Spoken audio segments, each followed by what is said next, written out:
Hey guys, welcome back to the layout once again. I got a quick update for you. Not much has happened on the layout, but I do have a few new pieces of rolling stock, as you can see here. Picked up an Intermountain ES44 in the Citirail scheme, so we'll take a look at that in a second, as well as another locomotive, and then hopefully I'll get into a little bit of what the plans are coming up, because again, as I said, nothing's really happened. As you can see, still kind of a mess up here, but interestingly, we're actually going to start some scenery very soon, so let's go ahead and jump right into it. Alright, so first off, as you can see, we have a Citirail ES44AC right here. This is a non-sound version, so what you're hearing right now is the Athearn Genesis Gevo behind it. But I got this at a good price, and honestly I don't mind having non-sound units. Quite a few of my locomotives are. Excuse me. I find that sometimes it leaves the sounds to the imagination a little bit more, and sometimes it's a little more peaceful when you're doing some continuous running.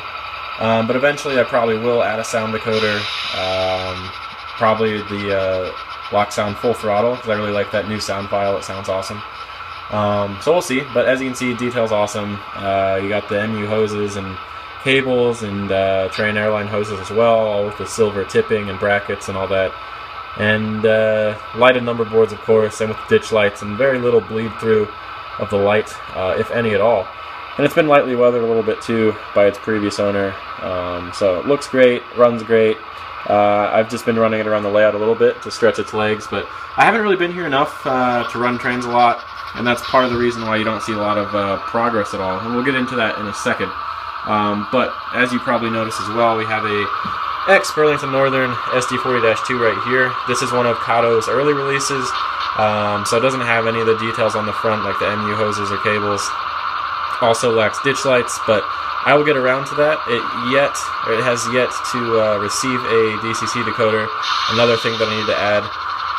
But I'll probably plop that decoder in there first just so I can get it working on the layout, and then I'll work on touching it up a little bit. But other than that, really it actually looks great. The weathering's nice. And yeah, just needs a little bit of detail and we'll be good.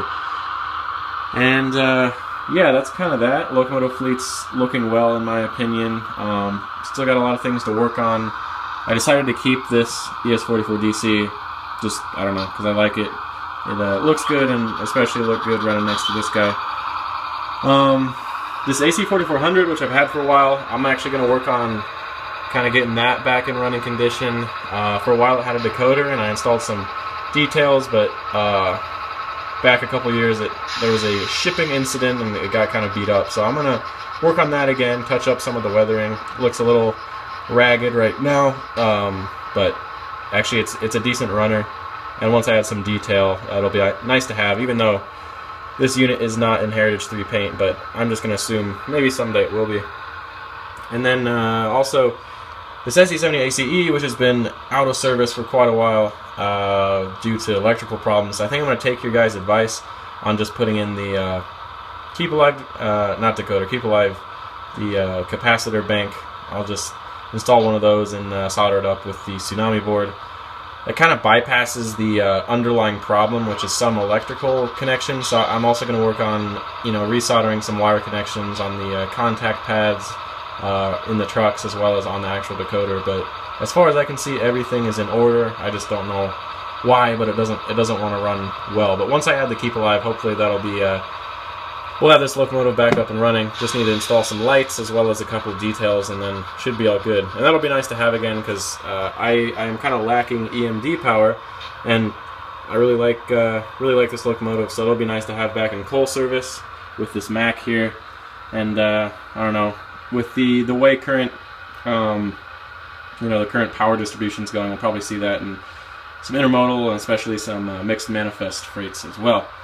And then beyond that, in the power category, I just need to finish up this Canadian National Dash 9. I already fitted the cab, and it's been like that for over a year now. I've just been really lazy and haven't gotten around to it, but really it's basically all the parts I need are there. I just need to get myself to the workbench and actually finish that up. But that'll be really cool once that's done as well. Anyway, I think that's all there is in the rolling stock department. It's kind of a mess up here right now. But I do want to talk about where I'm going to be, what I'm going to be working on next on the layout. And I apologize that I don't have any real concrete progress to show yet, but I've been doing a lot of thinking because I've had a lot of time to think away at college. I'm back for the weekend because it's only an hour drive. But as you can see, a lot of the layout is very unfinished still. Don't even have the yard tracks in.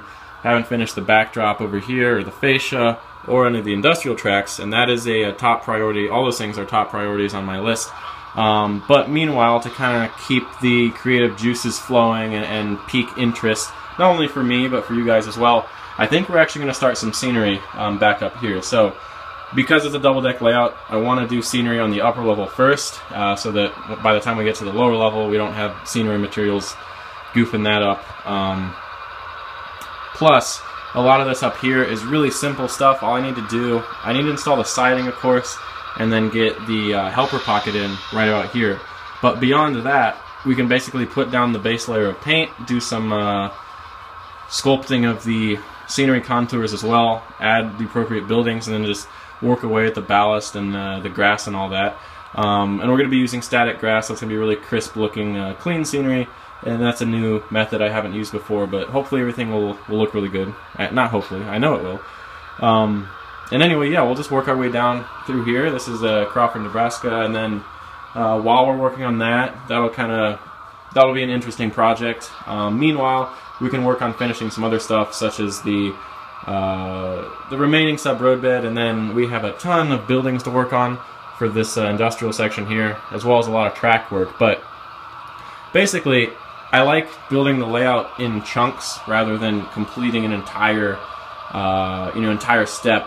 And by step, I mean, get all the track work done, or get, every single piece of fascia or whatever it may be completed before you move on to the next step. Because, as everyone will say, there's not a right way to do your hobby. So, yes, this scene is very unfinished, but if we start some scenery, I think that'll keep us motivated, get us back in the swing of things, and then, again, as I've said multiple times, as we're working on that, finish this up. Plus, the scenery will kind of push us to get onto the next scene as well.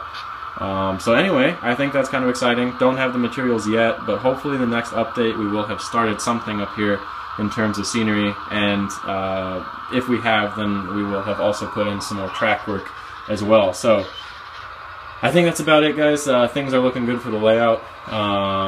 It's been kind of tough working on it with the school schedule and all that, but things are going well. So anyway, before I leave off, I also want to show you. This is kind of cool. My dad worked on putting up a tool board up in here. So this is just kind of a hellhole before this. Excuse my language, but I mean, it still kind of is. But if I get back here, now we don't have all the tools over there. That kind of frees it up, and now we have everything off to the wall here and above the doorway as well. So eventually this room, we're going to finish it off a little more. I don't know if we're going to do drywall on these vertical studs, or if it's going to just be some masonite or something, but we'll finish it up, paint it, make it look decent, add some skirts to the staging area here, and then also having these tools up here helps me clear off this area. Now I can work on getting the staging yard in down below here. And then eventually, of course, we need to get the upper staging in as well. But anyway, that's a video for another time. So as always, guys, thank you so much for watching. Sorry it's been so long, and again, sorry that I don't have much to show. But the point is, I've been thinking about what I'm going to do, and next time we will definitely have some progress to show. So yeah, that's it for today, and hopefully I'll see you guys next time.